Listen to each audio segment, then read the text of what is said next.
Are you the sort of role player who tends to make your game master's life difficult every time you sit down at the table by never wanting to go with the flow? Or are you the sort of role player who just says, "Yeah, we're playing. What do you got for me, DM, GM, keeper?" I don't know. I can't tell you. I have absolutely no idea what you're like at the game table. But there is one thing I can tell you with complete certainty, and that is the Daily Dope is in the air.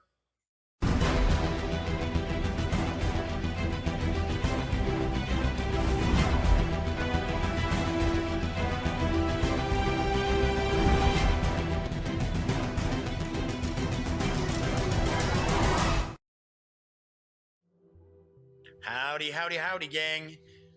I am back. It is me. And wow, look, I've been running around and I have not taken care of the date in the corner. Nice going, Jeff. Oh, it's like the first thing I take care of every day. What is wrong with me?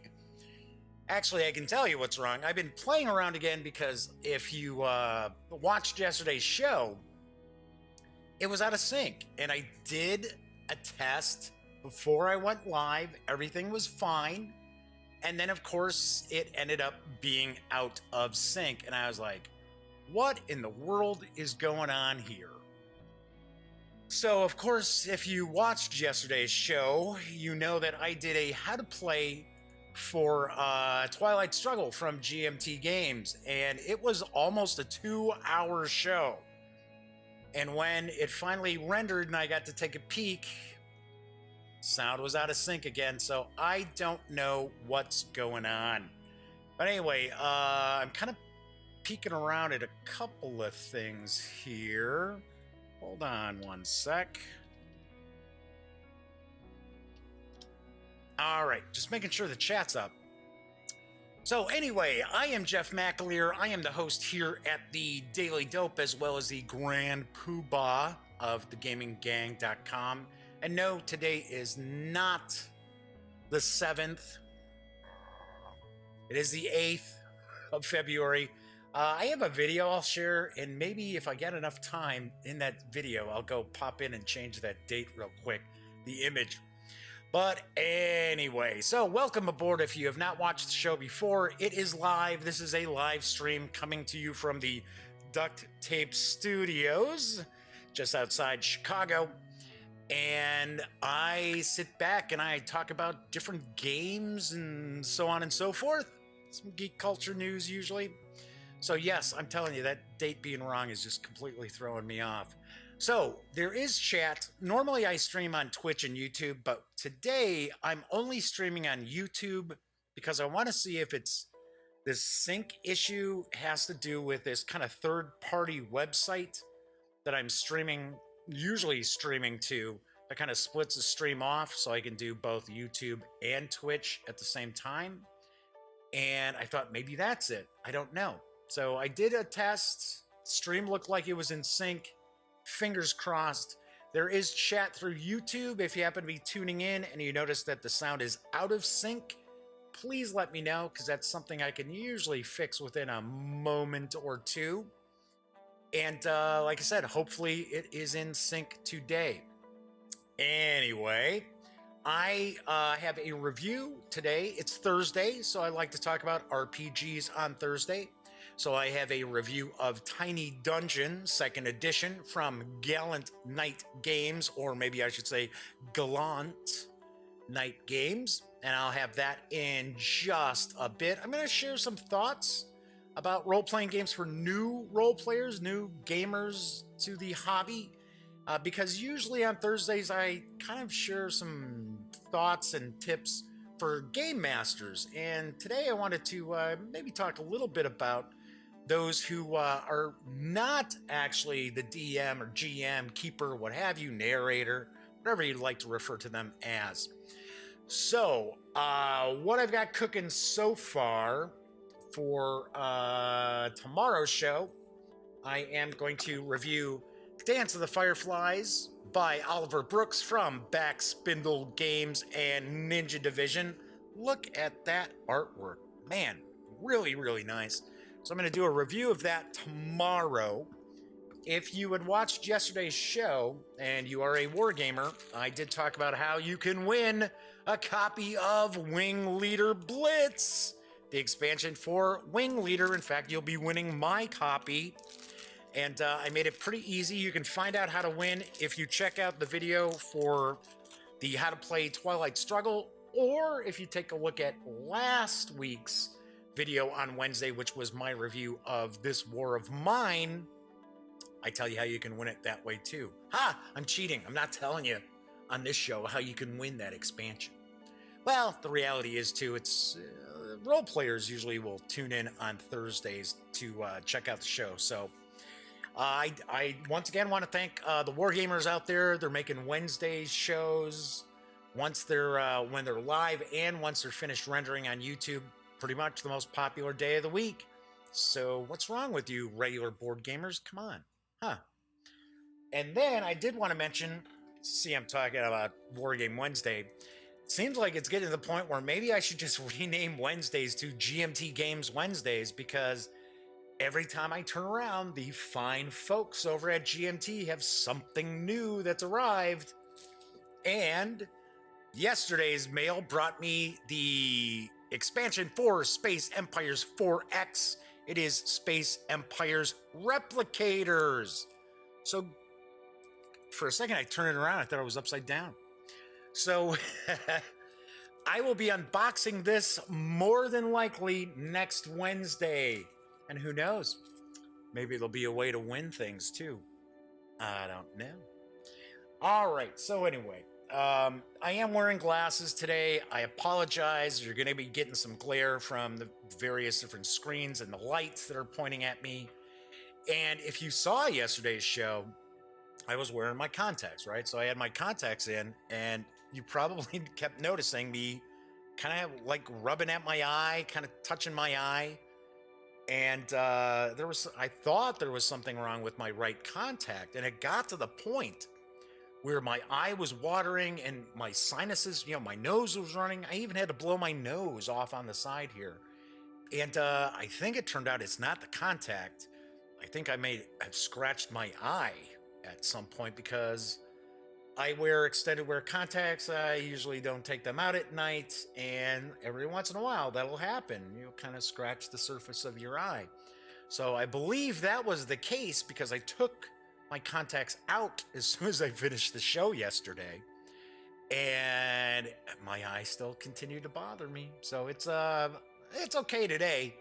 At least I'm not talking like this and then you're all wiping away. So anyway, well, it's a live show. What can you do, right? So I do have some news today, so I'm going to jump into the news.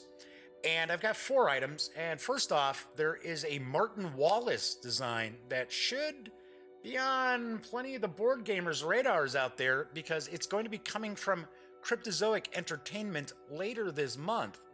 And it is The Arrival. Now, this did originally appear at Essen in 2006, but it really hasn't been available in too many places. So Cryptozoic is actually releasing this. And of course, I've got the dope. Cryptozoic Entertainment, leading creator of board games, trading cards, and collectibles. Those are their words. In partnership with Games Up, Board Game Heroes, today announced February 21st will be the release of The Arrival. Created by famed designer Martin Wallace, the strategy board game puts 2 to 4 players in the roles of tribe leaders as they vie with each other and the demon-like Fomori for control of ancient Ireland. The unique gameplay includes 2 different victory conditions as determined by whether the tribe leaders or the Fomori control more of the map at the end of play. Cryptozoic's wide release of the acclaimed game, previously released in limited quantities, Jeff, at the Essen Game Fair in 2016, upgrades the art, improves various components, and adds a new advanced game variant.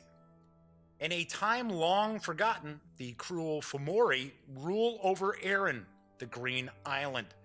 They praise their king Balor, who reigns from his fortifications in the north with an iron fist. Old paths and ruins spread over the island's face, which will be called Ireland many generations from now. But new tribes arrive at the island striving for permanent presence. Who will control Erin's fate over the next centuries to come? Each player in the arrival represents a tribe leader who tries to gain prominence over the mythical island of Erin. That is not, as someone who is first generation Irish, that is not necessarily how I recall this, because it's spelled E-R-I-N. Anyway, while pushing back the demon-like Fomori. But the players are facing a dilemma, for spreading too quickly means becoming more and more corrupt and strengthening the Fomori in their power. The arrival, arrives February 21st. The game is for 2 to 4 players, ages 12 and up, plays in approximately 75 to 90 minutes, and will carry an MSRP of $40. I have to wonder, because Martin Wallace designed, he designs a lot of stuff. I think his designs have his output has slowed down a little bit over the past couple of years. But I do know that it always seems like Martin Wallace designs always have that one little wrinkle that sort of, you sit there and you're kind of like, I don't know if this is good or not. Not the game itself, but there's always just this one little mechanic in there. I'm kind of curious if this will be, the usual case. I do have to point out that if you take a peek at the images that are flashing by, the box cover for the Cryptozoic Entertainment edition of the Arrival does carry the Dice Tower seal of approval. So you know what that means. It carries the Dice Tower seal of approval. See, you were thinking I was going to say something mean about the Dice Tower, but I'm not. Yeah, it's any of these awards that companies get and they put on their boxes. Yeah, it's people's opinions. I'm not saying it's a bad game. I'm not saying that at all. It's probably a really good game. Because I don't think I've ever run across something that has the Dice Tower seal of approval that I didn't like. Anyway, I was just kind of kidding around. All right, so anyway, if you and your family are eagerly awaiting A Wrinkle in Time coming from Walt Disney Pictures, then you just might be interested in the new board game that's coming next month from USAopoly. Yes, that's right, because they are releasing a board game called Disney A Wrinkle in Time, a daring adventure game. It has been announced that it is a unique and educational way to experience a timeless classic with the Disney A Wrinkle in Time, a daring adventure game. Sort of try to say that 5 times fast. The game is inspired by the upcoming live-action fantasy film. Players take on roles as the story's main characters, Meg, Charles Wallace, and Calvin, to rescue Mr. Murray and find their way home through a series of challenges immersed in the STEM, science, technology, engineering, mathematics, academic principle. Clever components and skill-focused puzzles are used to emphasize each STEM aspect, with a common theme being collaboration. This is all about working together as a team to come up with a great discovery, says USAopoly creative designer Cami Mandel. The engineering of a hexaflexagon is behind the flex enfolders, which, used in conjunction with dice rolls, must sum up to progress through 5 movie-based locations, or levels.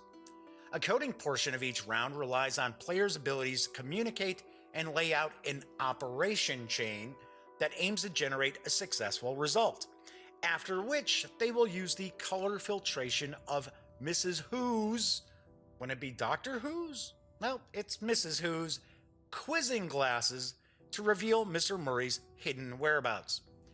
Disney A Wrinkle in Time, a daring adventure game, is for 1 to 3 players, ages 8 and up, plays in around 30 to 45 minutes, and it will carry an MSRP of $34.95 when it arrives next month. Alright, so it's Thursday, and I usually reserve time for RPGs around here on Thursdays. So how about we talk about some role-playing game news? Because yes, my friends across the pond at Cubicle 7 Entertainment have the latest PDF release for the Enemy Within campaign. It is the Enemy Within, Power Behind the Throne, and it is for first edition Warhammer Fantasy Roleplay, which is now out. And Cubicle 7's working on the 4th edition too, so I'm eagerly anticipating more news about that. But in the meantime, you've got the ability to pick up this really classic fantasy role-playing campaign, and I've got the dope. Intrigue, corruption, and death in the great city of Middenheim. Refugees fleeing town, ridiculous taxes, priests of Ulrich and Sigmar fighting in the streets, and rumors of beasts in the sewers, dogs and cats living together, complete anarchy. Something is very wrong in the city of Middenheim. In the confusion of the city's carnival, only the cunning and the brave will be able to cut away a web of conspiracy and aristocrats with secrets to hide to uncover the hand behind a plot to control the city itself. Or there will be death and hell to pay for it. A small Reikland village is savagely attacked, and the hand of chaos tightens around the greatest city-state in the Empire. The adventurers, face their greatest challenge yet, as they might find themselves in a net of violence, deceit, and betrayal. They must use diplomacy and negotiation, as well as their weapons and magic, to work out what is threatening the city and who or what is behind it all. But they must be vigilant. The minions of chaos will stop at nothing to destroy those who oppose them. Power Behind the Throne is the third adventure in the epic The Enemy Within campaign, set in the city of Middenheim, as described in Middenheim, City of Chaos. It comes complete with maps and handouts, plus reference notes on 22 major NPCs, and also contains details of carnival events for adventurers to enjoy, from aristocratic garden parties to vicious minotaur fights. It can be played as a standalone adventure as well. This edition of Power Behind the Throne includes Carrion Up the Reek, a prologue to the main adventure, and an additional chapter of the Enemy Within campaign, which adds background, challenge, and depth to this classic Warhammer FRP supplement. The 127-page adventure is available right now through Drive-Thru RPG for $9.99. And as I always mention, if you are swinging over to take a peek at Drive-Thru RPG, do a little shopping, please do me a favor and swing over to thegaminggang.com, click on one of our drive-thru banners, and if you do purchase something, we get a small portion of that sale. And that really goes a long way, because it really all adds up. And it allows us to stick around, as well as provide reviews for some RPG products that normally I wouldn't have a chance to take a peek at. Such as, say, Tiny Dungeon? All right, my final piece of news will be of interest to Dungeon Masters of Dungeons & Dragons 5th edition, because they're going to want to take note that there is a new supplement from Sly Flourish, which is currently up for crowdfunding on Kickstarter. And I've got the dope directly from Sly Flourish. I need a sip of Diet Pepsi here. Hold on. All right, so that is not a name that rolls right off your tongue, right? Sly Flourish. So I was going to joke and say, I've got the dope from Sly himself. I don't. It's really just from the Kickstarter page. But still. Return of the Lazy Dungeon Master is a book designed to help all of us GMs get more out of our RPGs by preparing less. The Return of the Lazy Dungeon Master uses the experiences of thousands of GMs to help us focus on how we prepare our games, how we run our games, and how we think about our games. It includes practical steps for focusing our preparation activities on those things that will bring the biggest impact to our game. 5 years ago, the Lazy Dungeon Master offered a simplified approach for preparing fantasy RPGs with one clear directive: prepare only what most benefits our games. It's very true, folks. This focus on lightweight preparation and improvisational preparation resonated with many GMs over the past 5 years. But during that time, and with the release of the 5th edition of Dungeons & Dragons, the world of fantasy role-playing has changed and expanded. With 5 years of new systems and new ideas, all GMs have a wealth of experiences to share and explore to help us prepare and run great RPGs. Return of the Lazy Dungeon Master builds off of the concepts of the well-received GM's guidebook, Lazy Dungeon Master, updating that book with 5 years of new experiences, new approaches, and new observations of the way people prepare and run RPGs. This new book is a completely self-contained work which does not require anyone to have previously read The Lazy Dungeon Master. Return of the Lazy Dungeon Master offers a new focused approach for preparing and running our role-playing games. The book includes an 8-step guide for lightweight game preparation and is focused on how we prepare for our games, how we run our games, and how we think about our games. I do have a quick video, it's about a minute and a half, that I want to share with you about this Kickstarter. Hey, this is Mike Shea, writer for SlyFlourish.com and author of Sly Flourish's Fantastic Locations and Sly Flourish's Fantastic Adventures. 5 years ago, I wrote a book called The Lazy Dungeon Master. This book was built off of the idea that we can get more out of our fantasy role-playing games by preparing less, and helped many GMs change how we think about preparing and running.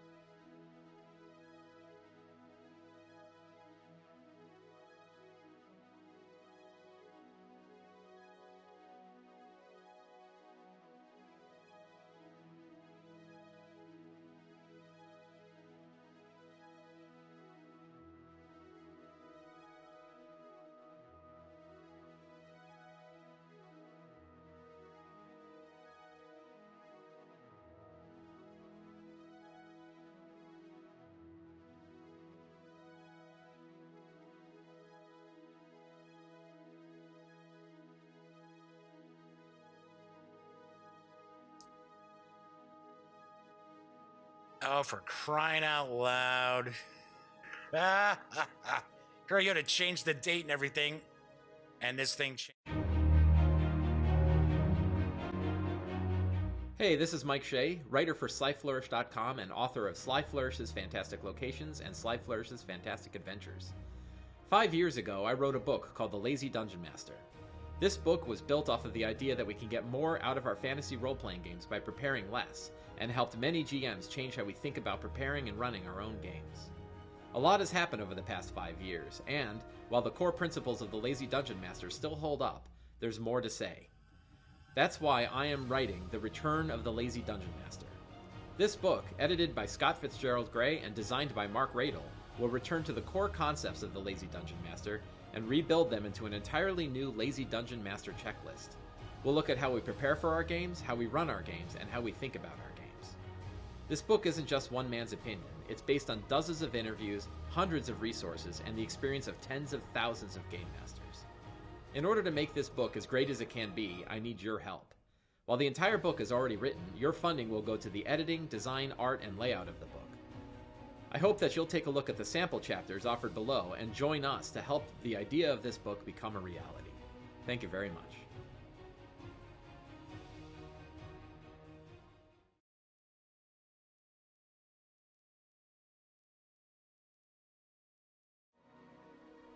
Yes, there are 2 pledge levels for Sly Flourish's Return of the Lazy Dungeon Master. $8 for simply the PDF, or $13 for the PDF and print option, which will be fulfilled through Drive-Thru RPG, and you'll pay just the cost on that. So altogether, you're really looking at a total of $25 for the PDF and physical book. Both of these options will also include all stretch goals. The project is over 200% funded as of these words leaving my mouth, and it runs through March 9th with an expected delivery of November 2018. Aha! I've heard some good stuff about the Sly Flourish products out there, because I think there's like an adventure book. There's a few. There's a few that are floating around. And I apologize for all of a sudden it shifted off to this, like, because of course I've got the second camera normally set up, right? For when I'm doing reviews, unboxings, things like that. Well, today I'm reviewing a PDF, so I don't actually need that camera. So I moved that little scene out of the schedule, right? So, come on, obviously enough, I've got stuff lined up. So then I jump into Photoshop because, as you notice, now the date's right. Because I figured, okay, I can bust this out in a minute and a half, right? I can do this. Go, Jeff, go, Jeff, go. And then so then I'm like, okay, I'm done. Let me jump back over. And here I see that the stream is showing just me like going with a blank feed. I'm up in the corner here and it's just got a blank feed there. Yeah, okay, so like I said, it's live. Man, this is weird. This is sort of like one of the shows when I just started doing this. Now watch. The audio will be completely out of sync, and I'll have to go through that rigmarole again, which yesterday was really irritating because by the time, because you figure I can't fix the audio until it finishes rendering on YouTube. Because if I save the video itself, especially yesterday's show, which was almost 2 hours, if I save that, that's like a 10 gig file, which, I mean, it's fine for my hard drive, but uploading that 10 gig file will take forever. So usually what I have to do is I actually will download the video back off of YouTube once it renders over, adjust the sound, because it's usually not even a second. It's off by just a little bit. And it was weird because for, I think, 3 straight days, everything was fine as far as the audio being in sync. So yes, so I was like, great, yeah. So how much you want to bet the sound is out of sync right now, and I'm gonna have to fix this and then re-upload it. And I was gonna say the thing that stunk was by the time I actually was able to download it, people were watching both live and then right after the feed ended, there were like 30 people, 30 views already. And all right, Pinky, what's the problem? Yes, Pinky and Smokey are floating around downstairs with me today. But anyway, by the time I had actually been able to get it to finish rendering and start downloading it, over 30 people had watched it and thumbs up. And I'm like, great. I can't leave this file up here like that. It's out of sync. Yeah, it's been happening. I don't get it. I don't understand. I'm trying the one stream on YouTube, but it already looked like something was up with that. Because I did one test stream, everything was fine. Did another test stream, and I have whatever programs I need open. Then I did another test stream, and it was out of sync, so I had to adjust the sync again on the program I use for streaming. So who knows? Don't know. Hey, it is what it is, right? All right. So anyway, so as I mentioned, I am going to review Tiny Dungeon from Gallant Knight Games in just a minute. But I did want to share some thoughts about role-playing games because I have 38 years. Hate saying that, but I've got about 38 years of experience running role-playing games from all the way back in the days when we had white box D&D. In fact, I had chainmail. Back in the day, all the way up to the present day. And a lot of times I talk a bit about kind of from a game master's perspective, but I kind of want to talk a little bit about gamers who are new to role playing or those who have been role playing for a while and how you can make life for your game master, dungeon master, keeper, what have you, a little bit easier. especially for newer gamers. And the first thing I recommend for any game master when they have a new group that they're sitting down with, maybe some have played games before, some have not. It's all going to depend. Pinky, enough already, okay? All right, silly cat. Yeah, she's meow, meow. Nothing's going on. She's just standing there doing it. You just want to be the center of attention. I know how you are, you little diva. But I recommend for new game masters to sit down with their group and just kind of lay out some. You're not like cracking the whip or anything like that. But especially for people who are fairly new to the hobby or are new to the hobby, the first thing I always will explain is that this is a role-playing game. So you have a character. That character is not you. Don't approach everything that happens in a game, and it doesn't matter what genre. It could be fantasy or science fiction, horror, whatever. Don't approach it as, well, this is me in this situation, because that's not going to fly.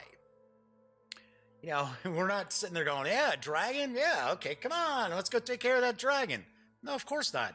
90% of us would be like, okay, we need a bigger boat. You know, that whole Jaws thing. We're going to need a bigger boat. So that's something I always point out. Always let your players know that this is a role-playing game. Now, they can get in character as much as they want, or if they decide that they just want to speak in their usual voice and just talk it out, that's fine too. But always point out to them that look at it like this is not you. Like my nephew Cameron, I was explaining. Okay, Cameron, this is not Cameron in a fantasy world. This is your character in a fantasy world.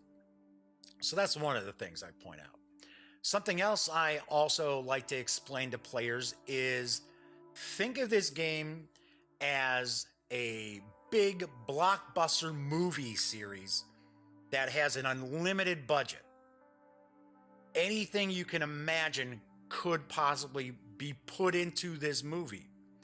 And if you look at it as if this is a big action-packed movie, or say you're doing a horror game or a science fiction game, you know, this is, you know, this huge, massive, budget is no object horror movie, science fiction movie, and go all out.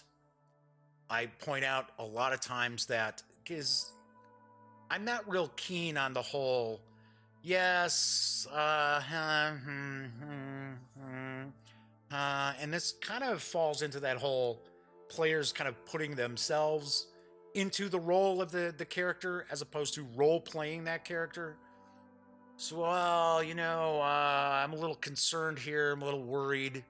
Maybe I don't want my character to go into that dark room. It's like, okay, would you see that in a movie, though? Would you go see a blockbuster movie and suddenly the hero is kind of like, you know, I think I'm going to go sleep on this. All right. Yeah, that sounds like a good idea. I think I'm just going to go back home and sleep on this, and maybe things will be clearer in the morning. Absolutely not. That's not going to happen. You want to push on, push through. So yes, so as new players, you just kind of discard that whole, oh, what would I do in this situation? Doesn't matter what you would do in that situation. It's what is your character going to do, and how are you going to make things more exciting for the group? Because unfortunately, far too many role players out there, and I've seen it. I've been at tables where this goes on.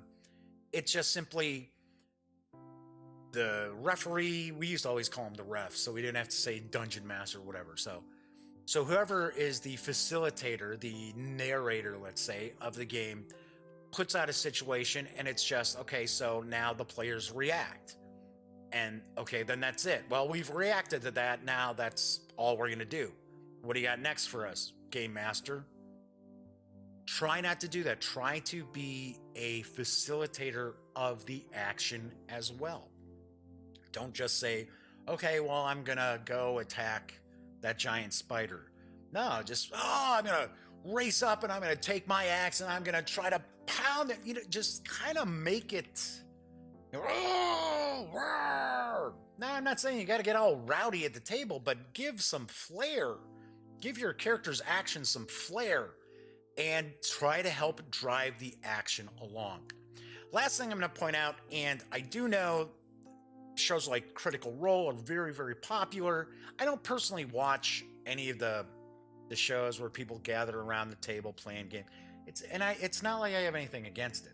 It's just, okay, for one, I have very, very limited time anyway to devote to things like not preparing the show or doing reviews or going through news and playing games so I can do reviews, what have you. So it's nice to once in a while be able to kind of binge watch something on Netflix. Got to be like, okay, I'm not reading this RPG book, digging into that for a review. So I don't watch those shows. Like I said, I don't have anything against them, but I have had a few people email me through mailbag@thegaminggang.com talking about how they want to run role-playing games. They're talking to people, and the people are going to be sitting around their table either are like, oh, well, I want it to be like Critical Role or some of the other shows out there, or that when a game master who's new, someone who's a new game master is running something, somebody at the table says, oh, well, that's not how Matt Mercer would do things. Well, that's not how they do it on Critical Role. If you're a gamer and you're doing that, cut that out. I mean, really, don't stop. Just stop doing that. Because you're just putting extra pressure on the person who is taking a lot of time out to prepare. And yes, I know I was talking about the Sly Flourish Return of the Lazy Dungeon Master, but there is still prep time. Even if you're using these books with all these random events and random encounters and stuff like that, there is still some prep time involved when you're running a game. And every time you sit there and say, oh, that's not how they do it on Critical Role, well, that's not how Matt Mercer would run his game, you're really dissuading the person who's running your game from continuing to run the game. And like I said, I have nothing against this wide variety of shows out there that show people gathered around a table playing, but that is not how a normal role-playing game takes place. Do you think it might be possible that some of the events that take place in some of these shows have already been discussed with the players ahead of time before they go on camera? Yes. I'm not saying that everything's scripted out, but come on. It is not just flowing naturally like things do around a game table. It just doesn't, because you know what? No one would tune in if that happened to be the case. And really, these shows are trying to be kind of advertisements for whatever game that they're playing, be it Dungeons and Dragons, Pathfinder, what have you, Star Trek Adventures, what have you. So yeah, stop with the whole, well, that's not how they do it on such and such show. That's not how so-and-so GM would do it. Also keep in mind, these people who are running games on popular series, they've been doing it for years, since high school, maybe even before that. So come on, cut your GM a little bit of slack. So anyway, that was just some thoughts. Oh, and I'm telling you, I have nothing against Critical Role. I hear pretty much everybody who's on the show are really nice people, like off the show and stuff. It's not like I'm like, those jerks. No, not at all. It's just don't base your expectations for what's going to happen at your gaming table based on some stream you watch every week, because it's just not going to happen. You're doing a disservice to the person who's trying to run the game and provide you with an evening or afternoon's entertainment, and the other players are on the table too. Anyway, all right. So that's just some thoughts there. All right. Anyway, man, I'm just discombobulated today. I don't know. It started off with the stream test not working right, and then the date's wrong, and like. Okay, so I am going to talk about Tiny Dungeon 2nd Edition from Gallant Knight Games, I should say, apologize. And I will point out a couple of things right off the bat. I'm going to do my best not to call it Tiny Epic Dungeon, because Tiny Epic Zombie from Gallant Games is on my mind. And every time I talk about like a game that's just like tiny, just keep wanting to throw epic in. So I'm going to do my best not to call it by its incorrect name. It is Tiny Dungeon 2nd Edition. And the other thing is, it's a PDF, so I am utilizing some images from the PDF. Anyway, so Tiny Dungeon 2nd Edition is written by Alan Bahr, I believe it might be pronounced as Bahr.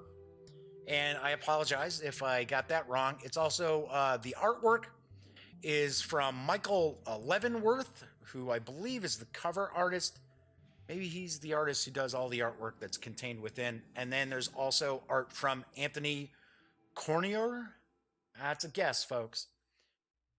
Anyway, Tiny Dungeon is 192 pages. It is black and white outside of the cover.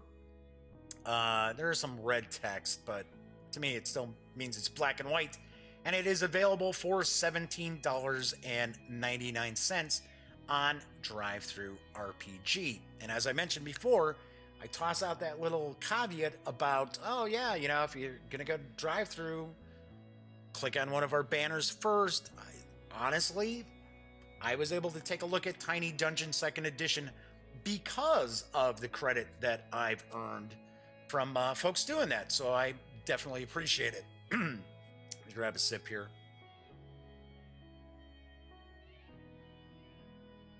Okay, so Tiny Dungeon, I'm just going to call it Tiny Dungeon as opposed to just continually saying it's a 2nd edition. Tiny Dungeon is a minimalist approach. Excuse me, as a sneeze comes out of nowhere. Are you throwing dander at me there, Pinky, huh? Is that what you're doing, making me sneeze? Anyway, Tiny Dungeon is a minimalist RPG. And one thing I want to point out, there may be a little misconception as far as minimalist and old school, or OSR, old school Renaissance, as people like to say. A minimalist approach is not an old school approach. Old school Renaissance games tend to be really inspired by, honestly, I mean, just like the white box Dungeons and Dragons. We're talking about the kind of like late 70s, maybe early 80s role-playing games, where it's a lot of Monty Hallism, a lot of just monster bashing and things like that. Now, all old school Renaissance role-playing games aren't necessarily like that, but that's kind of the focus. Whereas a minimalist approach is simply looking at, okay, you're not going to bury your players in a ton of rules, have to make them, I'm going to toss it out there, it's a running gag, it has been for decades with us. There's no grappling rules, right? It's grappling. Got to have those grappling rules in there because it's a completely different sort of unarmed combat. Say it's a running joke. So anyway, so what you're looking at is just a very rules light, and I mean, we're talking extremely rules light approach to a role-playing game. And that is what Tiny Dungeon is. Like I said, it's 192 pages, and the opening of the book itself talks about some of the different races, some of the kind of the core mechanics of the game itself, and they're really simple. So all you necessarily need for each player are 3 6-sided dice.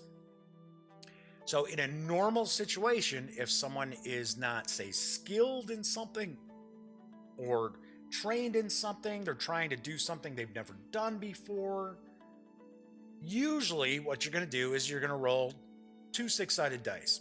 Players are going to roll 2 6-sided dice, and they succeed on a 5 or a 6 on either die. All they need is 1 success, and they succeed in what they're trying to do. And of course, anything other than a 5 or 6 is failure.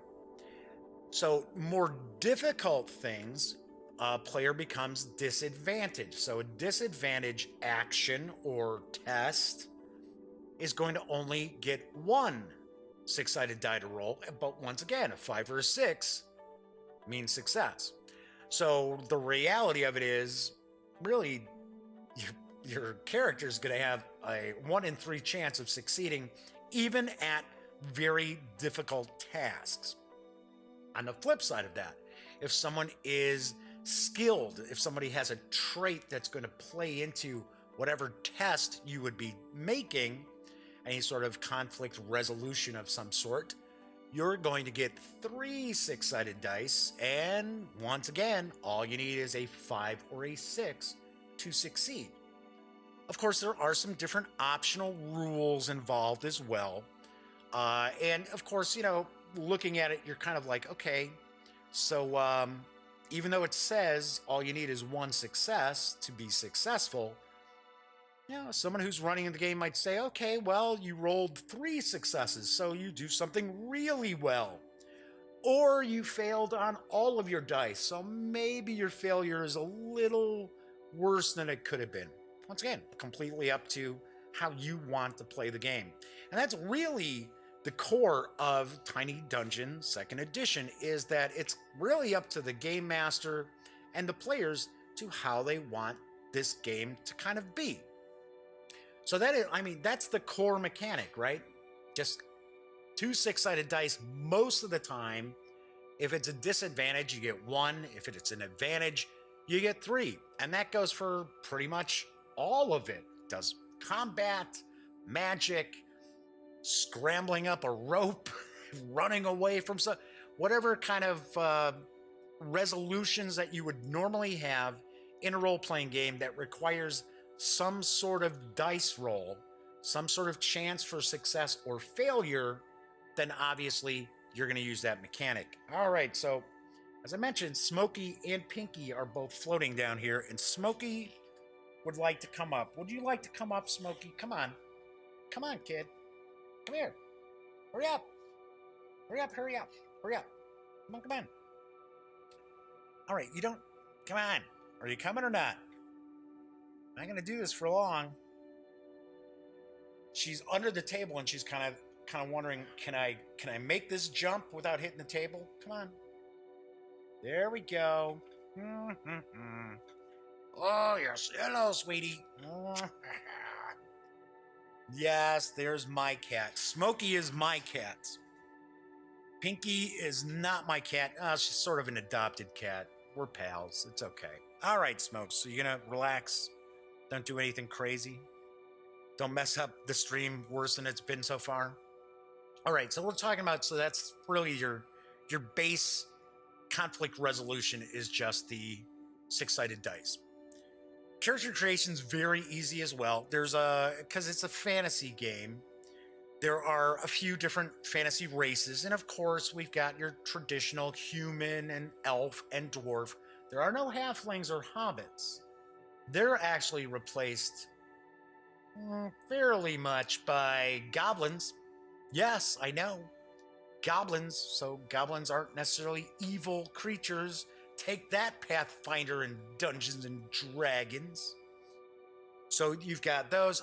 There's a few other kind of unique races, lizard men, and I shouldn't say races. They call them heritages, which I can understand why they've gone in this direction as well. But so you have different creatures that you could portray. So there's these intelligent bears. There's dinosaurs. You could be a dinosaur. That's in one of the micro settings, though. So anyways, so as far as creating your character, you're just going to pick from traits. There's a list of different traits that you can utilize, and they vary anywhere from swords, bows. You could have different traits like agile. There's 2 different kinds of magic users. One is a magic user who actually their magic is gained through spells. So they're spell readers. And then you have other magic users who it's all from memory, and they're kind of not like real powerful spells. So there's a lot of variety, and there's a lot of opportunity for the players and the GM to craft a character however you want. And all it really is just use a keyword. So a little similar to say like Fiasco. Fiasco is kind of a good example of a similar minimalist sort of approach.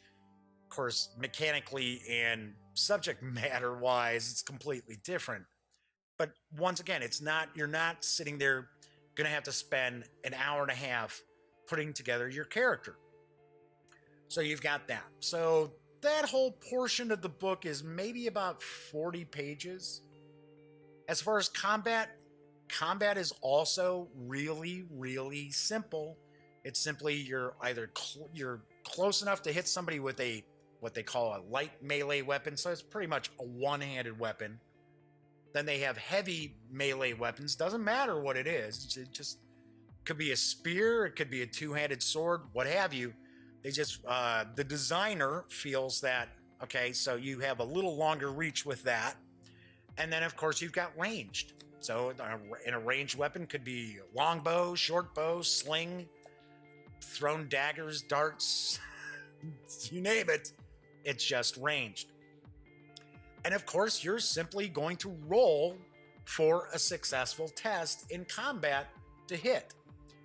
There are no rules. Well, I should say there are optional rules, but the way the core mechanics work is if you hit something, you do 1 hit point of damage. Doesn't matter what you used. Doesn't matter if it's a spell or a rock or a two-handed bastard sword. If you hit something, you're going to do 1 hit point of damage. And the hit points vary, and they vary for characters as well. But to kind of give you an idea, kind of cannon fodder-ish creatures, so like, animated skeletons, they have 1 hit point. So they're pretty easy to dispatch, although in great numbers, probably going to be pretty tough. All the way up to, say, a red dragon that has 15 hit points. So I appreciate the whole, you don't need to go into, okay, well, all right, so I've got this short sword, and this short sword does 1d6 damage, so let me roll. No, just make it quick, one hit point. And same as far as with monsters and villains and whatever enemies the characters are running across. When they successfully hit a character, same thing, 1 hit point. Armor really doesn't come into effect in the core mechanics of the game. Doesn't matter. You could be wearing a robe, you could be wearing full plate mail. Doesn't really matter. And I know players out there are going to say now, okay, now hold on, because I kind of think the same thing. So let's say your character faces a skeleton and the skeleton hits you and it does 1 point of damage. And then you tackle a red dragon and the red dragon blasts you with its flaming breath and that does 1 point of damage. Yes, okay, right. Yeah, kind of falls apart a little bit there. But keep in mind, this is not a game that's aimed at people who are real, min-maxers as far as creating their characters and being like, oh yeah, I'm a diehard. I got to have those grappling rules. No, absolutely not. Now, there are optional rules that are included to kind of crunch up the game a little bit. It's still going to be super, super rules light. Don't get me wrong. But there's different rules for, different ranges. So your enemies could be close, near, or far. So far away, you can only hit them with magic and ranged weapons. Near, things like that. Variable damage, armor. Armor helps you reduce damage, but you only use that if you're using variable damage, right? So anyway, as I have a cat hair blowing around my nose, thanks, Smokey. Thanks, kid. Much appreciated. Goofy cat. Because she's kind of, you can't see her, but she's kind of bouncing around a little bit on my lap. All right, so overall, the rules are really, really simple. It's a really easy read. Overall, the production quality, the layout, really nice as far as PDF, right? I can't tell you as far as a physical book, but I'm assuming it should be fine. As far as I kind of ran across, not necessarily really typos, but someone forgot to put a space after a comma in a few places, and there are a few dangling participles that are in the mix, but nothing like where you're like, whoa, what? Huh? This doesn't make any sense. What? This looks terrible. The artwork throughout is really nice. It's very, very steady and I don't want to say standardized, I guess I would say, because it's all from the same artist. So it's not where you've got a book where you're like, oh, that's a cool piece of art. Oh, that's a cool piece of art. What in the world were they thinking with this? Yeah, how really uneven artwork can be in some products, especially from smaller publishers. So I like that. I actually dig the sort of cartoon aspect to the artwork. Not real cartoony, but sort of almost... I was trying to think of an animator that would... Well, almost like classic Disney. Let's say classic Disney art. Very, very similar style. So it's very, very nice. The only one issue that I have with the artwork is it gets recycled quite a bit through the book. So anyway, so moving right along, then you've got a portion where it talks about, it's pretty much a bestiary, talking about all the various different monsters, different creatures, different NPCs, like say the town watch that characters may run across. I will mention there is a lot of dinosaurs and stats for dinosaurs that are included, and there's almost as many dinosaurs in it as there are other creatures. Now there is a micro setting in the book that is about the characters are actually dinosaurs in this kind of dinosaur land. So I kind of understand why they included that.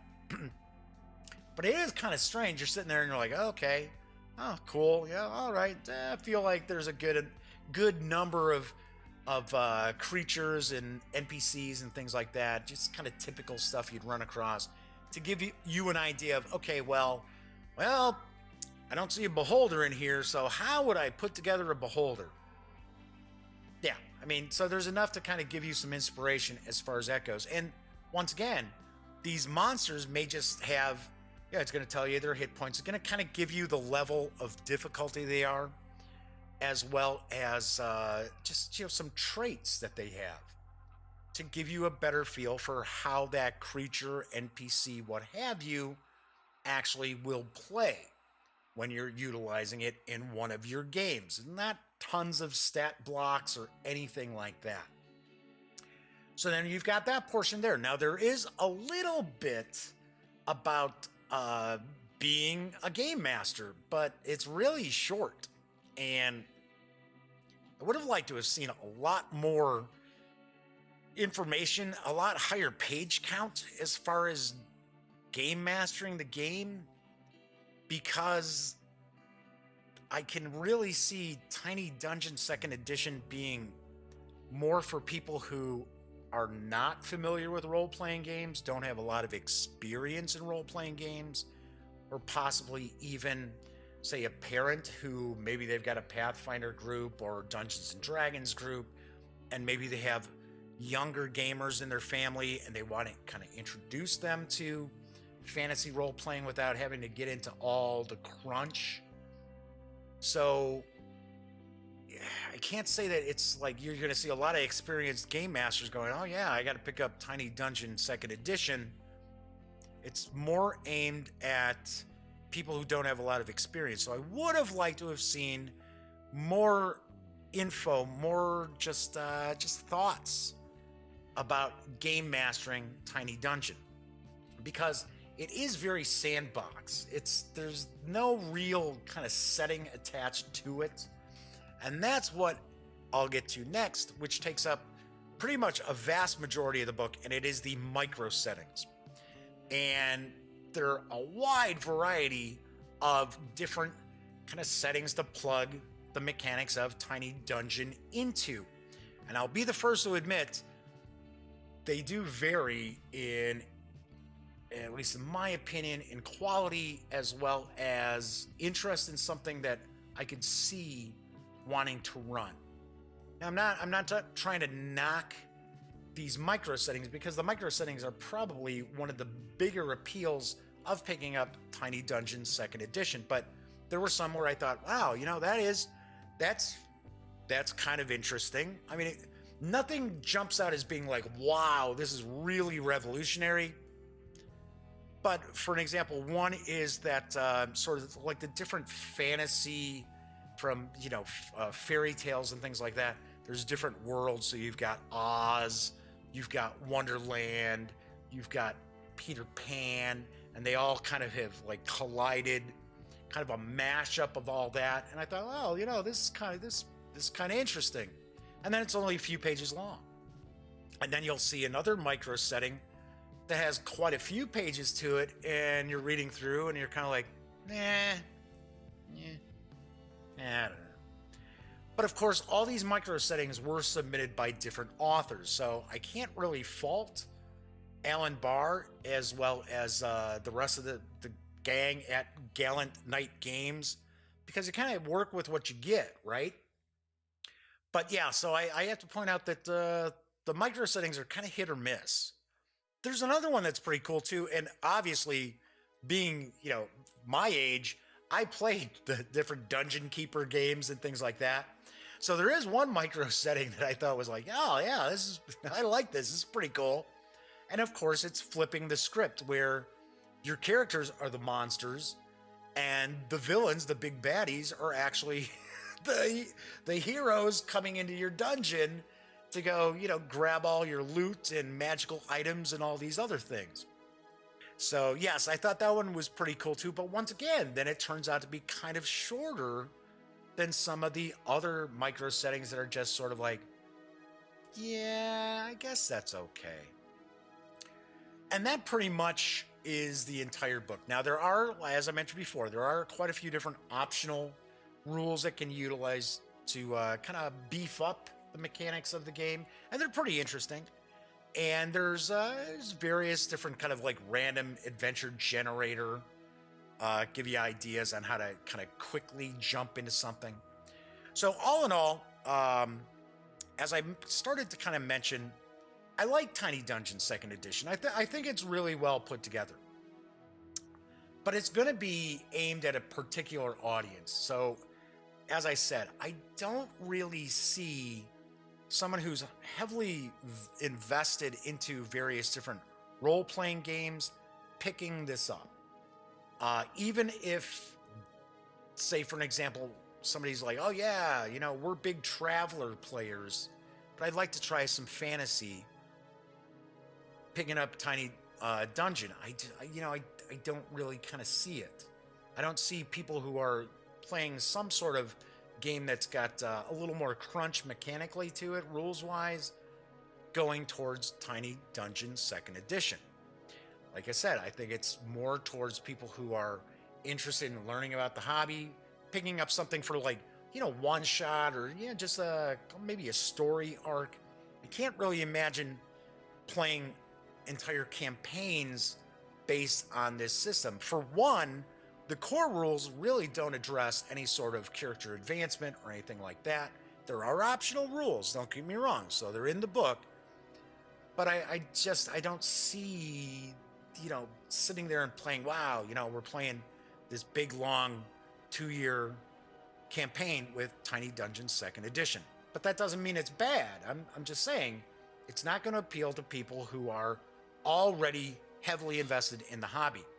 I do feel it is aimed at people who are new to the hobby, want to kind of dip their toes into role-playing games. They take a look at, say, for an example, Pathfinder, and they go, wow, I'd like to get into Pathfinder. And then they take a peek, and it's like, oh, yeah, sure. Okay, get this book, that book, this book, that book, that book, this book, that book, that book. Then they pick up, say, an adventure path, and it's sort of like, oh, by the way, to get the most out of this adventure path, you need to have this book, that book, this book, that. I'm not knocking Paizo for doing that. That's just how they do things. But it is a real turnoff, especially for younger gamers who want to, like for an example, like my nephew Cameron is 16, his friends are 16, introducing him to the whole pen and paper, pencil and paper RPGs. They're not going to jump into Pathfinder because obviously it's just too big of an investment. So somebody like that, yes, perfect fit. Tiny Dungeon is a perfect fit for them. And like I said, I can see maybe adults who would like to introduce fantasy role-playing games to their kids very, very easily can pick up Tiny Dungeon and do it. And there's nothing that's not kid-friendly in the book either. Whereas sometimes with, D&D and Pathfinder, I'll be reading through an adventure or something, I'll be like, I mean, that doesn't bother me. But it's sort of like, I don't know. I don't know if I would want my 13-year-old to be exposed to themes like this. I don't know. How would I change this if I were running it for somebody who was younger? So all in all, when I have to give Tiny Dungeon 2nd Edition a score, a review score from 1 to 10, I have to look at, okay, so what do I think the designers set out to do? And grade it on that. Does it succeed on what I believe Alan Barr was looking to do with this new edition for Tiny Dungeon? And I think it does. I think it pulls off what it's aimed to do. Now, that doesn't necessarily mean that it's going to be for every role player out there. So, at the end of the day, I give Tiny Dungeon 2nd Edition from Gallant Knight Games. See, I didn't call it Tiny Epic Dungeon, but I keep forgetting to say Knight. So anyway, from Gallant Knight Games, I give it a solid 8 out of 10 for its intended audience. If you're, a big-time role player and you like a lot of crunch and things like that, obviously the score would be much lower. But then again, this product is not aimed at you. Anyway, Tiny Dungeon 2nd Edition, designed by Alan Baer and from Gallant Knight Games, is available from DriveThruRPG. It carries an MSRP of $19.99. It is $17.99 on the site, and it's in PDF. I'm not sure if it is going to be available in print, either from like a print on demand like DriveThru, or if it's available in print at the Gallant Knight Games website. I will point out that it looks like Gallant Knight Games does have some plans for some other tiny games coming out. Now, I sort of have the feeling that Gallant Knight picked up the rights to this because the original edition of this game had a completely different author. So I sort of have a feeling that they may have picked up some rights to various different RPGs out there. But there is going to be a I think it's Tiny Frontier that was out previously, and it's science fiction. And I believe there's a second edition of that coming. And then I want to say there's kind of a tiny, I think it's Tiny Wasteland. So I think it's like a post-apocalyptic. Where you going, Smoke's going to take a walk? You don't want to climb up there. You don't want to climb up there. Say hello to everybody. I was going to say I think it's there's a post-apocalyptic Tiny Wasteland that I don't know if it's going to be on Kickstarter or if it's coming soon or so. This is just stuff I kind of ran across through the grapevine, and they look interesting. Like I said, a Tiny Dungeon may not necessarily be for every role player out there, but it is an interesting product, and I think it pulls off what it set out to do. All right, so that is it for today's show. Ran a little more than an hour with all these screw-ups, too. Just bizarre. I swear, it's like today's show was almost like one of the shows from the first week I was doing this. Anyway, what can you do? What can you do? All right, so when you are not watching the Daily Dope and all the flubs today, be sure to visit thegaminggang.com for all the latest in gaming news, reviews, comics, movies, TV. Come on, you know the drill by now. Get your geek on at thegaminggang.com. I will be back tomorrow. I will be reviewing Dance of the Fireflies from Backspindle Games and Ninja Division. So I know there's some storms heading out. I know we're supposed to get a bunch of snow here in the Chicago area. So if you're going to be affected by weather anywhere out there, please be careful. Stay safe out there. And I will be back tomorrow. And until then, thank you for watching and enjoy the rest of your Thursday.